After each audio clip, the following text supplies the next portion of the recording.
All right. So, you online students, I wanted to go over some of the answers to the benchmark questions that we have been working on this week. These were the questions from Wednesday.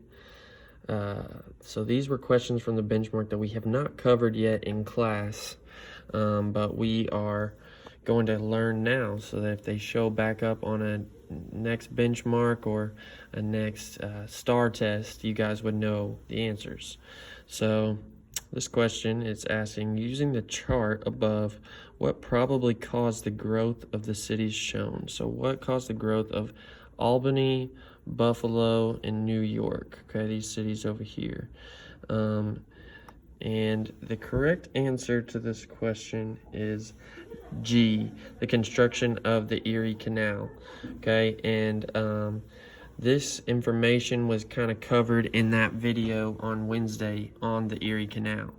You know, the Erie Canal is like a man-made river that's going to end up connecting New York to the Midwest. You know, it was a big project that was done in order to help make it easier to transport goods and transport people, and it was a really significant build. It really helped out the economy, helped out the people trying to ship their goods, and it moved a lot of people from that Midwest area to these New York cities.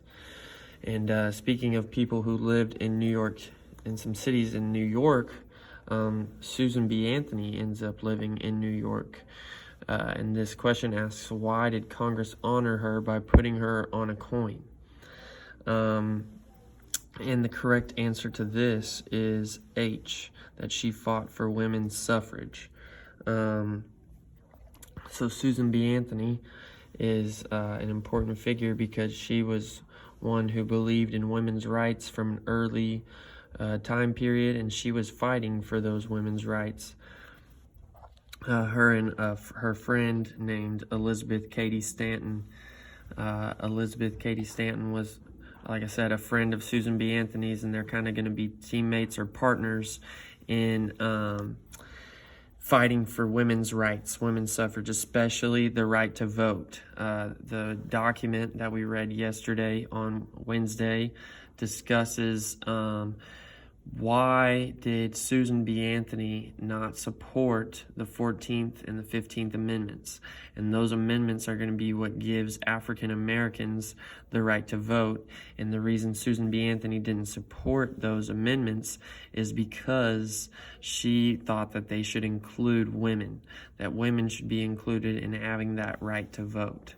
So when you think of Susan B. Anthony, think of women's rights. When you think of Elizabeth Cady Stanton, think of women's rights, women's suffrage.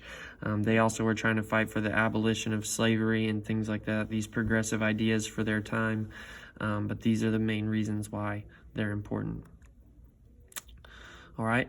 The next question says, the production of goods moved from home businesses, where products were generally crafted by hand, to the production in factories.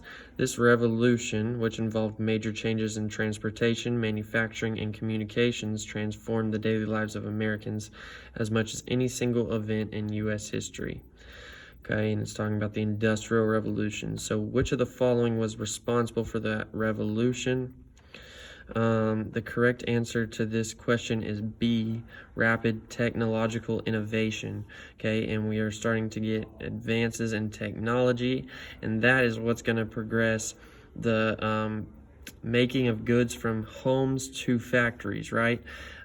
Picture in your head when you're reading a question like this, and it says production of goods moved from home businesses where goods were crafted by hand. Think of something crafted by hand, maybe clothing. So think of a woman possibly knitting clothing in her home. What's going to move that production from her knitting clothes in her home to a factory? And that might help you get the correct answer. The correct answer, again, being B, that there's technological innovation, so more technology.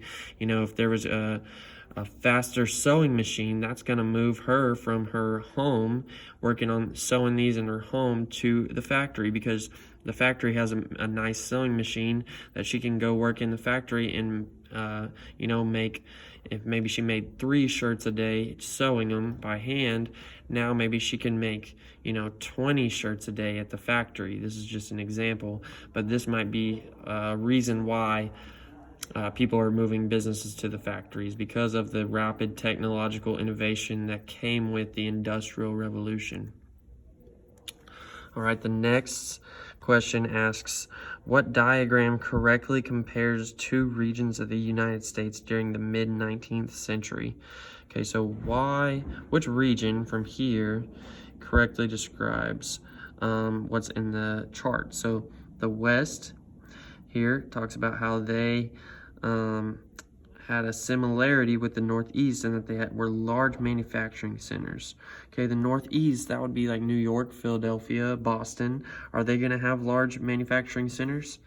Yeah, they probably will, right? They have big cities, so they might be large manufacturing centers. But the West is kind of a developing area. It's like where we get the Louisiana Purchase, and then later expand all the way out to the Pacific Ocean to California. Is the West, since it's kind of developing, is it going to have large manufacturing centers? Maybe not.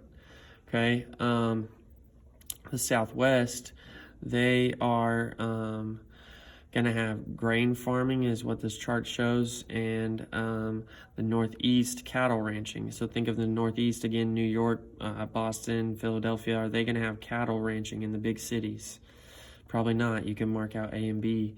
Okay, the correct answer to this question is going to be C, mining in the West, and in the Southeast, plantations. Okay, mining, there's going to be a gold rush in California in 1849 that we're going to get to here soon, and that's going to move people out west. That gold rush, so there will be mining gold in the West, and then plantations in the Southeast. That's Georgia and Carolinas and things like that. They do have plantations where people are growing crops, and there's slaves working these farms or in these plantations, right?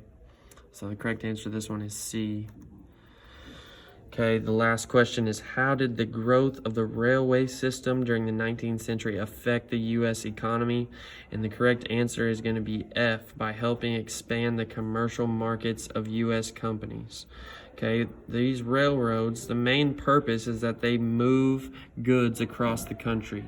Okay, the railroad gets developed, and now people that are making their products are able to move that product from wherever they're at in the country to they're able to move that product from wherever they're at in the country to developing parts of the country, to commercial markets, right? They make I don't know, maybe they make clothing again. They're able to put those clothes on the railroad and ship them out to other areas where they can be bought. So the correct answer is F, helping expand commercial markets of U.S. companies. All right.